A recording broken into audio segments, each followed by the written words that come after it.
வந்து ஃபங்ஷனுக்கு போக மாட்டேன் அப்படின்னு சொல்லிட்டு என்ன பண்ணுறாரு, அவங்க வந்து ஒரு டீலுக்காக வந்து மீட்டிங்க்காக போயிடுறாரு. அதனால வந்து இங்கே என்ன பண்ணுறாங்க, எல்லாருமே மனசு கஷ்டப்படுறாங்க. அன்பு வரமாட்டாரா அப்படின்னு சொல்லிட்டு கண்மணி ஏங்கிட்டு இருக்காங்க. அவங்களுக்கு வந்து ஆறுதல் சொல்லிட்டு இருக்காங்க நம்ம பொன்னி. அடுத்து வந்து எல்லாருமே வந்து என்ன பண்ணுறதுன்னு தெரியாமல் கோயிலில் வெயிட் பண்ணிட்டு இருக்காங்க. கண்டிப்பாக அன்பு வரமாட்டாரா அப்படின்னு சொல்லிட்டு யோசிச்சுட்டு, கண்டிப்பாக அன்பு வருவார், கவலைப்படாத கண்மணி அப்படின்னு சொல்லிட்டு சொல்லிட்டு இருக்காங்க. நம்ம வந்து பொன்னியும் அதுக்கப்புறம் நம்ம அன்பு வந்து டீ சாப்பிட்லான்னு சொல்லிட்டு இறங்குறாங்க. அப்போ அங்கே ஒரு சாது உட்காந்துருக்காரு. "இங்கே உட்காராதீங்க, உங்களுக்கு ஆபத்து வரும்னு" சொல்லிட்டு சாது சொல்கிறாரு. ஆனால் அதை கேட்காம வந்து அன்பு அங்கேயே உட்காந்துருக்காரு. அப்போ கரெக்டாக வந்து அந்த வண்டி வந்து அவரை இடிக்க வருது. "அன்பு வண்டி" அப்படின்னு சொல்லிட்டு அவரை வந்து அப்படி இழுக்கிறாங்க எல்லாருமே. அப்பாடி நான் சாதுவை பார்த்து அப்படி வணங்குறாரு. "நீங்கள் சொன்ன மாதிரி நடந்துச்சு" அப்படின்னு சொல்லிட்டு, "இன்னைக்கு நீ பண்ண வேலை அப்படி. ஆயுள் ரேகைக்காக ஒரு பூஜை வீட்டில் வச்சுருக்காங்க. அதை நீ வந்து வந்து மறுத்துட்டு வந்துட்ட. இதனால உனக்கு மட்டும் கிடையாது, உன் அம்மா உயிருக்கும் ஆபத்துன்னு." "ஏன்னா அம்மா உயிருக்கு ஆபத்தா? ஐயோ! நான் போயே தீரணுமே" அப்படின்னு சொல்லிட்டு, "நான் உடனே கிளம்பணும், வா கார்த்திக்" அப்படின்னு சொல்லிட்டு கிளம்புறாங்க. அப்பா அண்ணனோட மனசு இப்போவாது மாறுச்சு அப்படின்னு சொல்லிட்டு கார்த்திக் வந்து நிம்மதி அடைகிறாரு. "சரி நீங்கள் மீட்டிங்கை பார்த்துங்க, நாங்கள் கிளம்புறோம்" அப்படின்னு சொல்லிட்டு 2 பேரும் கிளம்புறாங்க. "நம்ம கரெக்ட் டைம் போயிடுவோமா? போய் தான் அவனும் வேறு வழியே கிடையாது" அப்படின்னு சொல்லிட்டு ஃபாஸ்ட்டாக போயிட்டுருக்காங்க. இங்கே வந்து அன்பு வரமாட்டாரா? என்ன பண்ணுறதுன்னு தெரியலையே. சரி வரலன்னா பரவாயில்ல, நம்ம கோக்க ஆரம்பிச்சிடலாம், ஏன்னா டைம் நல்ல நேரம் போயிட்டுருக்கு அப்படின்னோடனே, இங்கே வந்து நம்ம கண்மணியோட அம்மாவும் அவங்க சித்தியும் வந்திருக்காங்க. அவங்க மனசு வருத்தப்படுறாங்க. "பார்த்தியா, மாப்பிள்ளை வரவே வரல, அவருக்கு நம்ம பொண்ணு மேலே இந்த கோவம் கொஞ்சம் கூட குறையல, இந்த மாதிரி பூஜைக்கு கூட வரமாட்டேங்கிறாரு" அப்படி சொல்லிட்டு மனசு வருத்தப்படுறாங்க. அவங்க அம்மா வந்து மனசு கலங்குறத பார்த்துட்டு வந்து கண்மணியும் தாங்க முடியல. எல்லாருமே வந்து இருக்கும்போது பாட்டி சொல்கிறாங்க, "பார்த்தல, அவன் தான் வரமாட்டான்னு நான் அப்போவே சொன்னேன்ல, ஆவேடி வேலையை போய் பாருங்க" அப்படி சொல்கிறாங்க. என்ன பண்ணுறதுன்னு தெரியாமல் எல்லாம் தவிச்சிட்டு இருக்கும்போது கரெக்டாக அன்பு அங்கே வந்துடுறாரு. அன்பை பார்த்து எல்லாம் சந்தோஷமடைகிறாங்க. "அப்பா, பரவாயில்ல, புருஷனே வந்துட்டாரு, அந்த பொண்ணுக்கு பிரச்சனையே கிடையாது.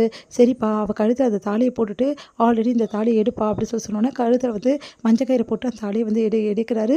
சந்தோஷம் தாங்க முடியல கண்மணிக்கு, அவ்வளோ சந்தோஷப்படுறாங்க. இங்கே வந்து பார்த்து வந்து, நீங்கள் சொன்ன மாதிரியே நடந்துடுச்சு, நீங்கள் அன்பு வருவாருன்னு சொன்னீங்க, அதே மாதிரி நடந்துச்சு பொன்னி" அப்படி சொல்லிட்டு பொன்னிக்கு தேங்க்ஸ் சொல்கிறாங்க. "சரி பரவாயில்ல, உங்கள் நல்ல மனசு தான் எல்லாம் நல்லா நடக்குது" அப்படின்றாங்க. அடுத்து வந்து எங்கள் தாலி வந்து பிரித்து வந்து கோத்துடுறாங்க. கோத்துட்டு சரி எங்கே எடுங்க செயினை, அதில் நம்ம கோத்து கட்டிடலாம் அப்படின்னு சொல்லிட்டு செயினை கேட்குறாங்க.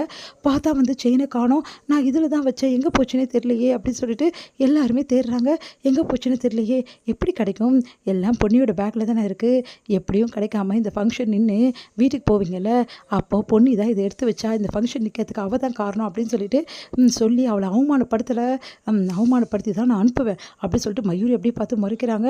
எங்கே போயிருக்க போது, புதுசாக வந்தவங்க தான் ஏதாவது எடுத்திருப்பாங்க அப்படின்ற மாதிரி பொன்னி மேலே பழிய போடுறாங்க.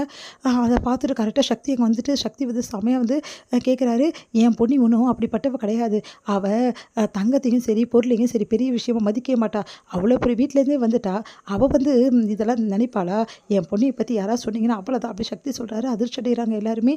சக்தியை பார்த்துட்டு ரொம்ப சந்தோஷப்படுறாங்க. பொன்னியோட வீட்டுக்காரா எவ்வளோ பொன்னியை விட்டு தராமல் இருக்காரு, உண்மையிலேயே இந்த பையன் கிடைக்கிறது நீ கொடுத்து வச்சிருக்கணும் பொன்னி அப்படின்னு சொல்லிட்டு அன்போட அம்மா வந்து சொல்கிறாங்க.